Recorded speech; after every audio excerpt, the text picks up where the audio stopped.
اعوذ باللہ من الشیطان الرجیم بسم اللہ الرحمن الرحیم ان الذین یتلون کتاب اللہ واقاموا الصلاة وانفقوا مما رزقناہم سرا وعلانیہ یرجون تجارتا لن تبور۔ سورہ فاطر آیت نمبر 29۔ اللہ سبحانہ وتعالیٰ اس آیت کریمہ میں بتا رہا ہے جو لوگ اللہ کی کتاب کی تلاوت کرتے ہیں اور نماز قائم کرتے ہیں اور جو کچھ ہم نے انہیں رزق دیا ہے اس میں کھلے اور چھپے خرچ کرتے ہیں، یقیناً وہ ایک ایسی تجارت کے متوقع ہیں جس میں ہرگز خسارہ نہ ہوگا۔ عزیزو، اس میں اللہ تعالیٰ نے 3 باتیں بتائی ہیں۔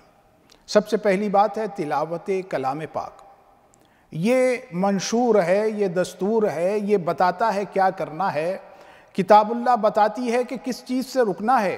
اس کی تلاوت کا مطلب ہے اس کے حروف کو پڑھنے کے ساتھ ساتھ اس کے مفہوم کو بھی سمجھنا۔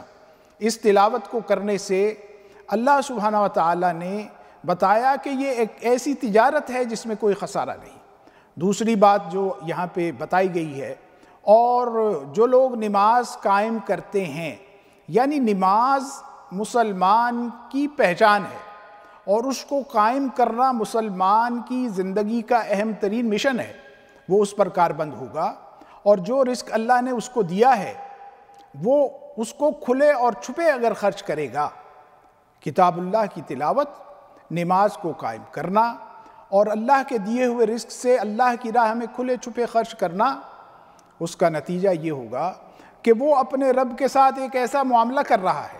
اس کو تجارت سے جو ہے وہ اشارتاً بتایا گیا ہے کہ یہ اے لوگو، اللہ کے ساتھ ایک ایسی تجارت ہے، تجارت کے اندر خسارہ بھی ہوتا ہے، تجارت کے اندر فائدہ بھی ہوتا ہے۔ فرمایا کہ یہ جو معاملہ تم کرو گے، جن کی 3 صفات بیان کی گئی ہیں، ان لوگوں کو اپنے ان معاملات میں کبھی خسارہ نہیں ملے گا۔ کامیابی کا ضامن اللہ کی کتاب کو پڑھنا، نماز کو قائم کرنا اور اللہ کی راہ میں خرچ کرنا۔ یہ 3 باتوں کو ناظرین کرام اگر ہم اپنی زندگی میں رائج کریں تو ہمیں کامیابیاں نصیب ہوں گی اور ہمارے کیے کا نتیجہ فوز و فلاح پر مرتب ہوگا۔ اللہ ہمیں اس کی توفیق دے۔ وصلی اللہ علی نبینا محمد وعلی آلہ وصحبہ اجمعین۔ صلوا علیہ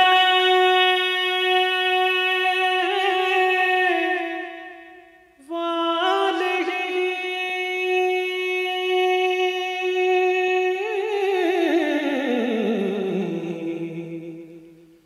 صلوا علیہ